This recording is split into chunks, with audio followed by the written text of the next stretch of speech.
the guys from Ping, they've kind of shown me how much the equipment matters. I just love that I can hit any shot I kind of want. We're going to be able to tell some fun stories about what goes on here to help golfers play better golf. Welcome back to the Ping Proving Grounds podcast. I'm Shane Bacon. That's Marty Jertson. We have Tyrrell Hatton with us. I've been really excited about this. I find you very interesting, very fascinating. I always say you're my favorite golfer to watch play golf. So I want to start with this. If you were commentating on golf, what do you think you'd say about yourself on the golf course? Probably just along the lines of he doesn't look very happy. I think just keep it very simple. Are you happy when you play? Not very often, no. Even when you're playing well? I'm pretty good at still finding something to moan about, so. But you seem like a happy person. Like you're a lovely person. I mean, I've got a chance to interact with you a few times, but you're not a grumpy guy. You're not a mean guy. You're like a nice guy. So why is it that when you're on the golf course, it seems or feels like you're a bit grumpy? I don't know, being ultra competitive and I guess a perfectionist and I never want to hit a bad shot, and there's certain times in tournaments where it's more frustrating than others. Were you like that as a junior golfer or growing up? Or Yeah. Is this kind of evolved? No. I'm potentially calmer now, You're like a club breaker? which is probably scary to hear. That is. Yeah, I had a few dodgy moments in my teens on the golf course and at tournaments, but we probably shouldn't go down that route. I mean, like you said, you're working on it, trying to improve. You're better than you were when you were a kid. Is that something that you actually spend time trying to get better at in terms of the way you feel on the golf course? No, I mean, I think as I said, there's times in a tournament where I can kind of deal with it better than maybe other times. Yeah, and then sometimes, like, we're all human and have a really bad night's sleep, and you're naturally just a bit more grumpy that day than you typically would be. So certain things bother you more than they should. So yeah, everyone has bad days, I guess. Tyrrell, your game, like I'm looking, I mean, like I know I know a lot of people talk to you about the way you act or look like on the golf course. The golf game has been spectacular. And I mean, you've had 15 starts on the PGA Tour this year, 14 cuts made, 10 top 25s, 6 top 10s. You've had a runner up. I mean, it's polished right now. Where do you feel like you are right now with your golf game? Yeah, it's been a good run this year. This year I've tried to make more of an effort off the golf course with just like training in the gym and trying to certainly on a tournament week be a little bit better with what I eat and drink. I think in 2020, which was my best year on the FedEx, I know there was limited events with everything that went on, but that was probably the fittest I'd ever been in my life. I was training a lot, and sort of midway through 2021, early 21, that kind of really tailed off, and I sort of slipped back into not training and just things like that. And so this year just made a conscious effort to try and be better off the golf course. And yes, I feel fitter, and I think that's definitely helped my golf game. I still enjoy myself in terms of, like, I'm not super strict in the sense of I'm not gonna, if I want something to eat type thing or certain drink, then I probably will, but I'll make sure that I've earned it rather than just doing it for this because you can. So yeah, I think that's played a huge part in how I've played this year. So you talked about 2020 being very high up on the FedEx. How much I'm always curious about this, how much do you look at your stats? Are you just looking at finishes, FedEx points, or are you getting down into strokes gained stats, different, better or worse in certain areas and using that to improve your game, or a little more just kind of going off your feel of what's happening? Yeah, it'd probably be more feel. I'd always be curious at the end of a round or end of a tournament to see how I stacked up against the field. Um, it's funny because I always feel like I don't have a bad short game, but then I'm a pretty aggressive player and I will miss it in some pretty horrible spots. Yeah. So even though I feel like I've got a decent short game, like my short game stats would be horrendous Yeah. because it's be like, oh, you're 8 yards away, which is pretty close, but you've chipped it to 20 feet, which Yeah. actually it was caused by the ball. It was kind of caused by the ball striking, right? You hit it in the wrong spot. well, yeah, but essentially I'm only 8 yards away from the pin, so I'm not that far out, but Yeah. I've just missed it in a horrible spot. So now I can't actually chip it that close. Then I've hit a really good chip shot, but it's still 20 feet. So then Yeah. I feel like sometimes stats can be a bit more punishing than how you truly feel. Yeah. See, your iron play, your iron stats have been phenomenal. Would you consider yourself a little bit more aggressive than the average player in that regard? Yeah, I would say so. I think certainly when you feel confident, that's the time when you should be sort of maybe more aggressive. Naturally, we all go through times where you don't feel as comfortable and you might be a hair more conservative. But yeah, I mean, so far this year we've played nicely, and I think there's certain times on a golf course where you have to try and take advantage of where you've positioned yourself off the tee. What about left pins, right pins? Any more comfort? Do you shape them in there? Do you play one shot shape? Do you prefer left or right? No, One more over the other? I never think about shaping the golf ball. If I do think about shaping it, it generally goes horribly wrong. To be honest, I've always just picked a point and just hit it at that with irons, which is generally the pin.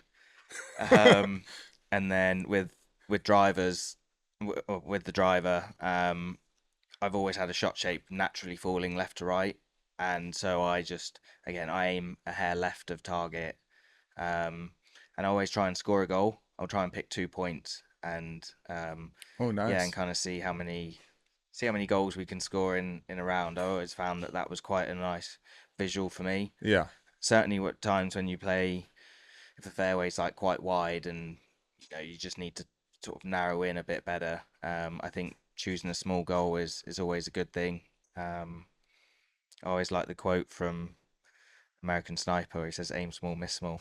Yeah. What's the goal look like in your brain? Is it a soccer goal? Not so much. It would just be, for example, like two trees. They might be 5 yards, 8, 10 yards apart, but they're like the posts, Right. and I just need to, and that's like my visual. Interesting. Yeah, I mean, I remember I was talking to Paul Azinger. He told me when he won the PGA Championship, he was hitting at a barn the week before the PGA, and he said he would start it on the left side of the barn and it would end on the right. He said the whole week he just kept seeing that barn, And so to think about the goal in your brain, to hit the goal, it simplifies the game for you. I mean, you're not thinking about cutting or hooking the golf ball. It's just simply, if I can hit it in the goal, I'm going to win. Yeah, I mean, In theory. Yeah, and if you are hitting your goal, certainly off the tee, then it gives you confidence when you stand on the next one.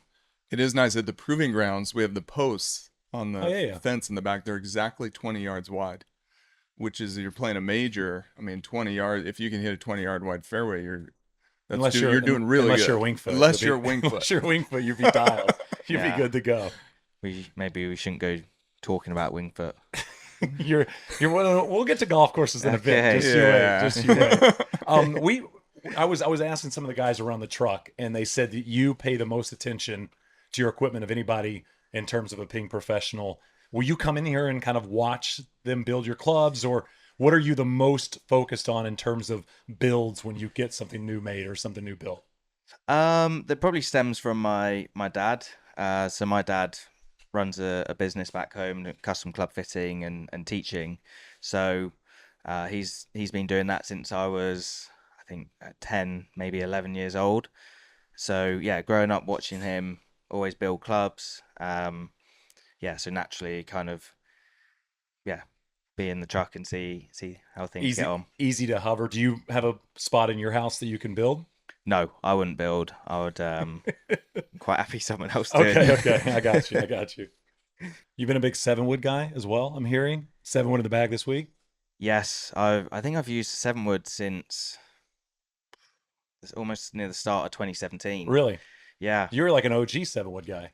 Yeah, well, I copied Fitzy, I think, in, Okay. in that sense. He's been using it longer than me, but yeah, I generally struggled with rescues.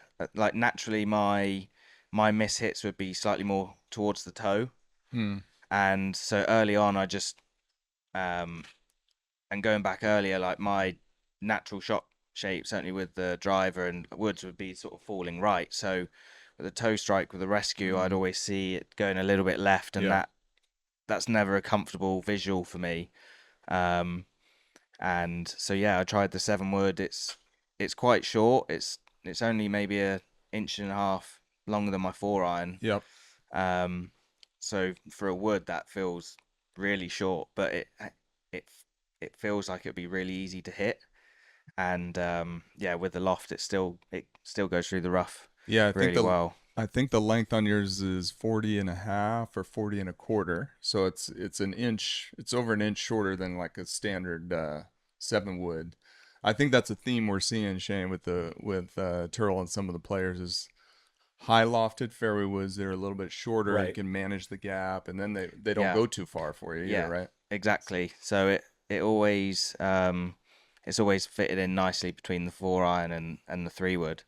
Um, it generally carries around 235, sometimes 240. So that's a nice number for me. Yeah. Tyrrell, when did you go beard? When did you decide I'm going to be a beard guy? Because I feel like I don't really remember you beardless. Yeah, it hides a double chin. Okay. Yeah, so that was a big part It's of like a it, part of the disguise. decision making. Smart. I don't know. I mean, Yeah, I don't see. I don't think I'd see a double chin right now. It looks pretty sharp right here. It's yeah. that fitness stuff. I think it was after the Ryder Cup in 2018. I was like, I'm just not going to shave for the rest of the year. Which Emily, my now wife, she was probably not enjoying that visual come Christmas, but we had some fun with it. It was we got some white beard spray and we put some Christmas Oh, baubles. So yeah, it was a good look. you have a photo of this?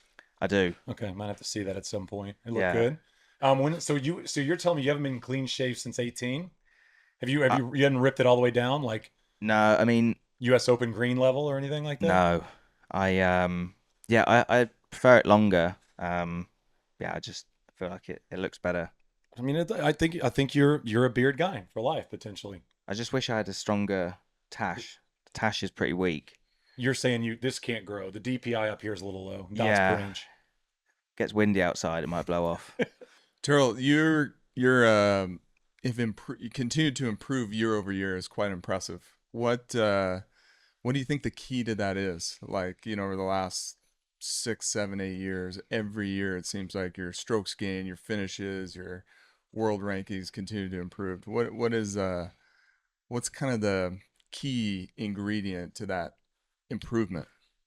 Um, I don't know. I mean, I feel like with being out here long enough now that you get comfortable, and you having good results, it gives you confidence in yourself that you know that you can, um, on your good weeks that you're going to be up there and giving yourself a chance to win. So I think just having that experience and yeah, just feeling comfortable with where I'm at and said now I know that I'm doing the right things off the golf course, um, and that goes a long way.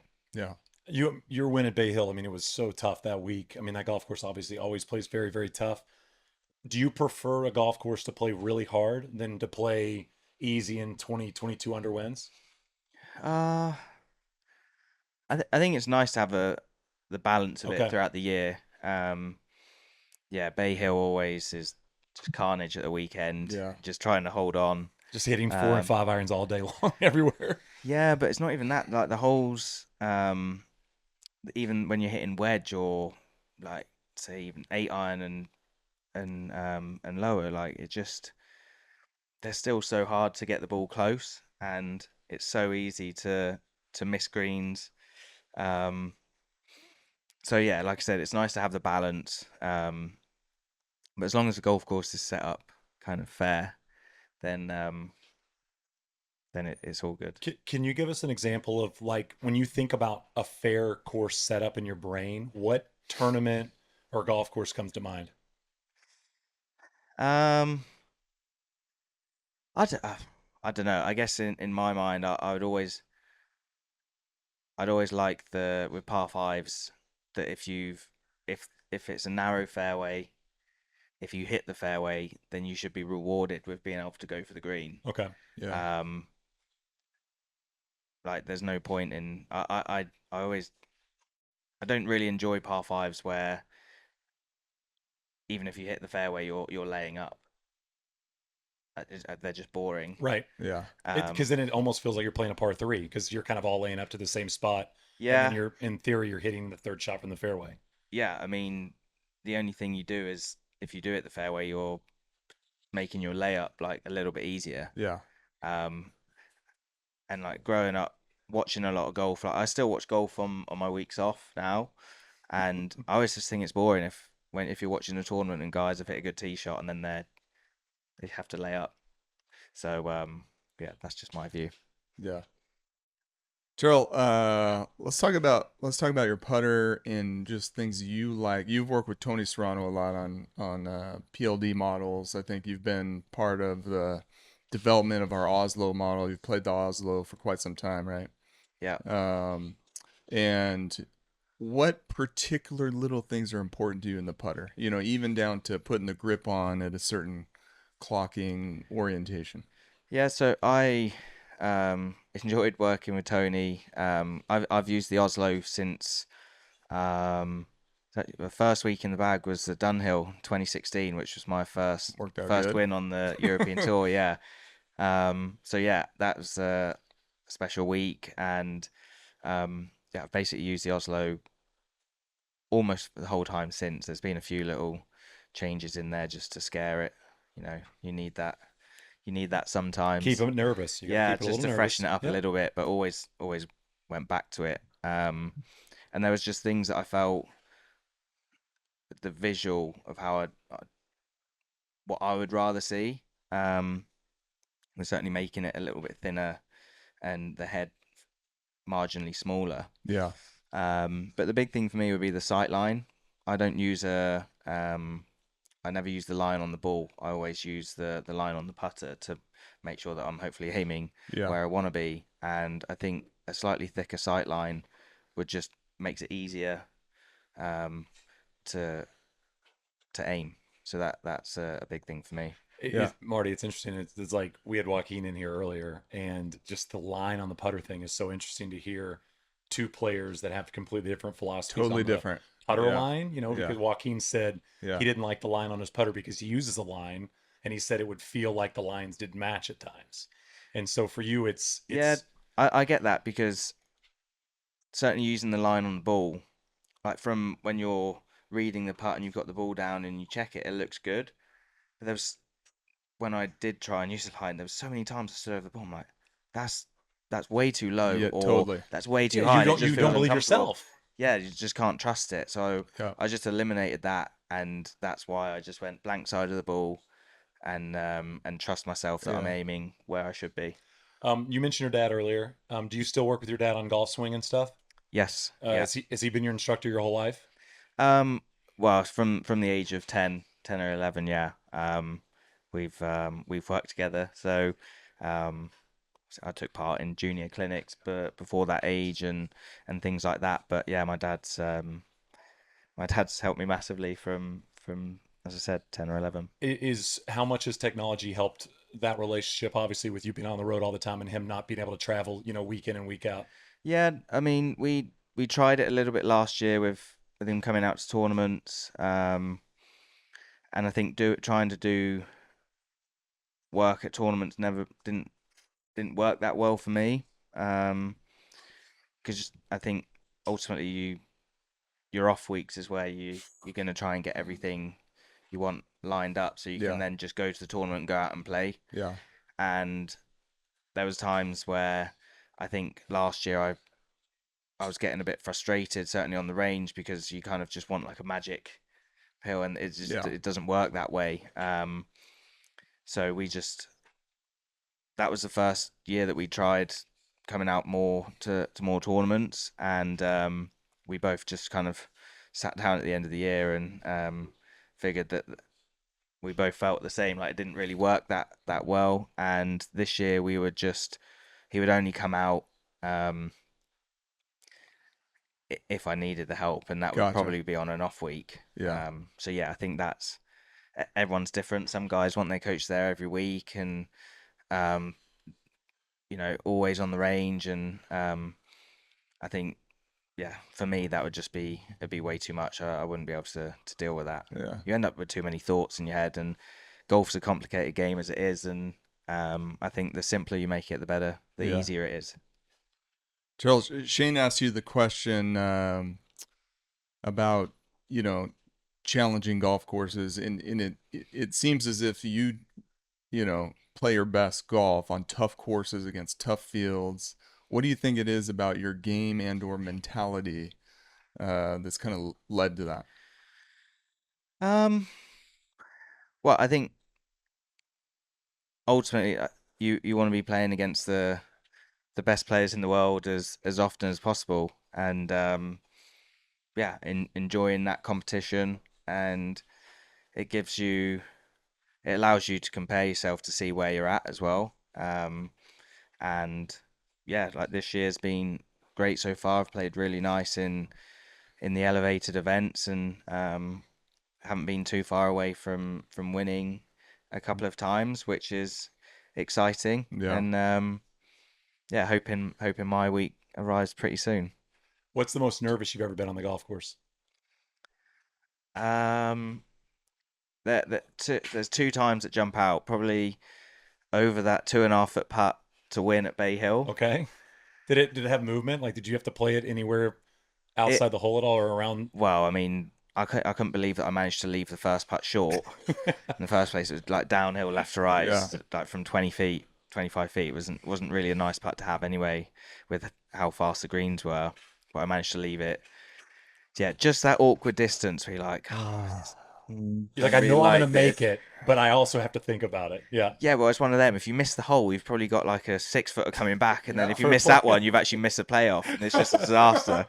But yeah, I stood over that, and the putter head was shaking, and I was like, oh my god, please just hold this and please don't miss, because I didn't want the embarrassment of like you've missed a 2.5 foot putt to win the tournament. I feel like that would have been quite hard to deal with. But yeah, another time was when I was 18. I was qualifying for the Open at St Andrews in 2010 at Ladybank, and I knew that I was there or thereabouts, and it was the 35th hole of the day. It was a par three, and I had 7 iron, and I mean, the head this was behind the ball, and it was all over the shop. I was like, oh my god, I was so nervous. But yeah, luckily managed to hit it onto the green for about 15 feet. But that was when I was, yeah, those two moments were, That was in the local final qualifying. yeah, and I ended up qualifying for the tournament, which was really cool. And you're that nervous. So that's 17. You're not even on 18. It's not with the putter. It's kind of rare for someone to be that nervous on a iron shot, right? I With can a 7 get iron, that but- nervous. I could get nervous on 6 or 7. I'm fine. Yeah, I no, it get was nervous just anyway. I think I kind of had a rough idea of where I was at, and I Gotcha. knew the top three Yes. players would qualify, and yeah, being 18, it was my first experience of it. Yeah.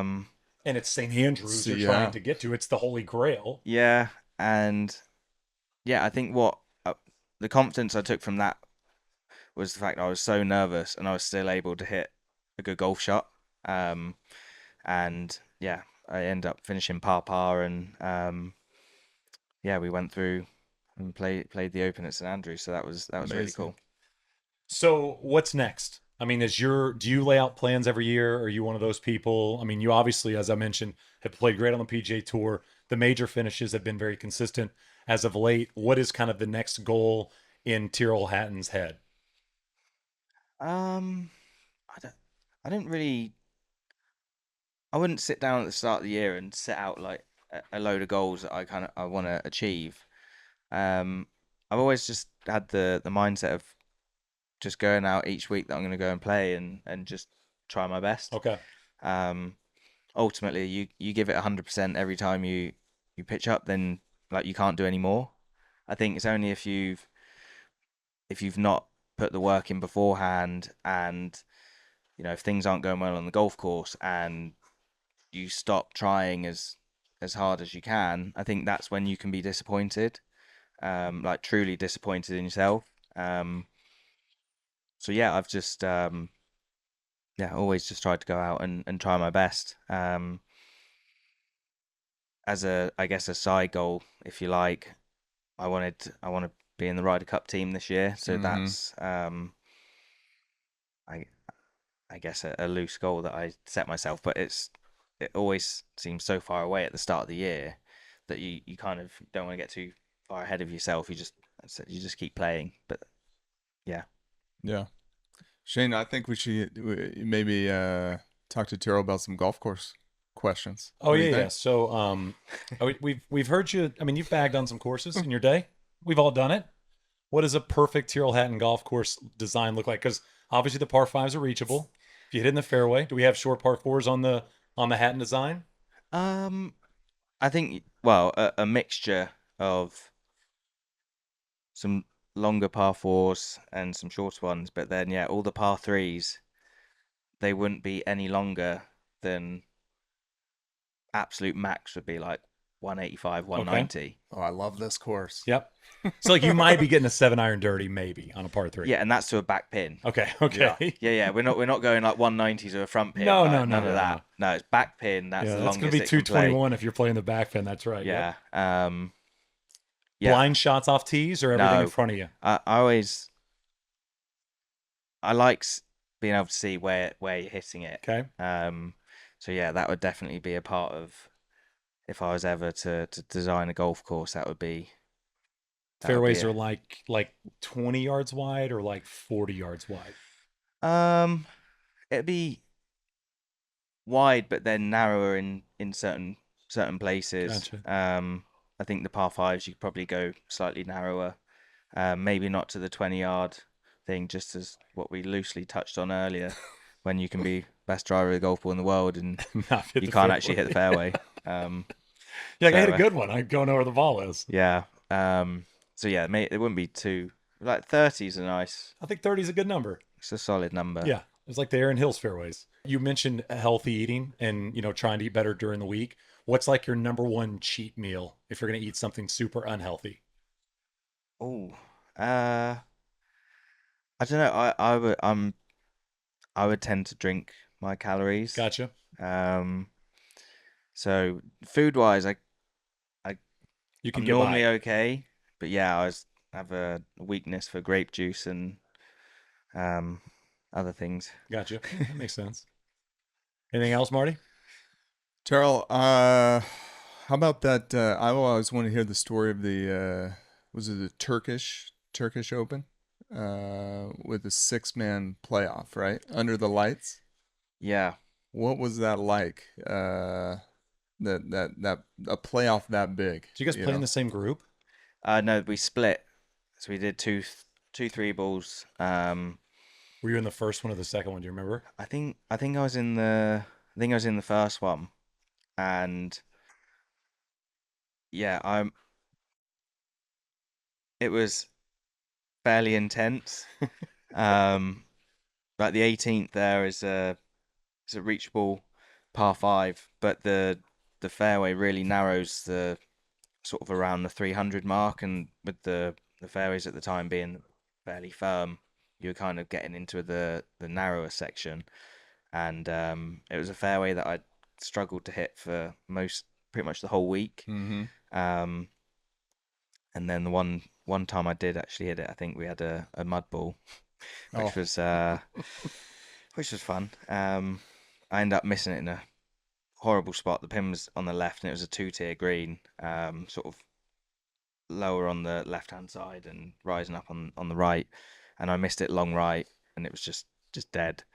And I remember I chipped it across the other side of the green, and then chipped in for birdie, which effectively kept me in the playoff. Yeah, I think we went. It was 6. I want to say it was 5 or 6 holes as well. Yeah. Because by the end of it, we had the floodlights on. Yeah, so you yeah, won. that You won on the 4th extra. oh, was hole. it the 4th Okay. hole? Yeah. And you played 18, kept playing 18. Yeah, just kept going down 18. So yeah, floodlights on.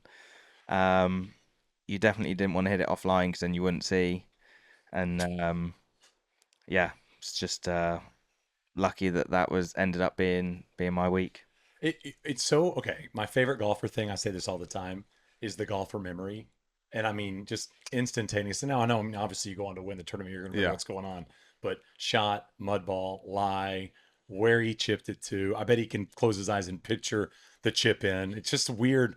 I mean, I probably don't remember what I had for dinner last night, but I guarantee you I could tell you a golf shot I hit in 2012. Yeah. Like the fact that And the golfers' lie minds, and the wind. it's and just the- so crazy that our brains work like that, you know? It's just, we're weird people. How many people do you think you could name that were in that playoff? I mean, I have the list. I'm so. trying. It's Kirk He Kitayama, was in it? Eric Van Rooyen, In it? Matej Schwab. Nice. A couple of French players. Victor Perez was in it. And Benjamin Hebert? Oh really? Yeah. Oh, Herbert? I won't. There's You're not probably, gonna there's a correct way to say it, and I will not and I butcher it. And I haven't said it correctly yet. There you go. But you did 4. You did 4. That was pretty good. You know, I Yeah. mean, you weren't in this group with all of them, for goodness sakes. It's not like you could remember everybody. No, I mean, it was what, 4 years ago as well. That's what I was wondering if that's like the biggest playoff. I mean, how? I think we had an 8-person playoff one time. 8-person. Yeah. On the PGA Tour. I remember there was one years ago, and I think it was at Torrey, and it was like 7 or 8 people. Yeah. Maybe Allenby might have won that one, but yeah, that's always wild. Tyrrell, thank you for the time. We really appreciate it. Good luck this week. Keep killing it.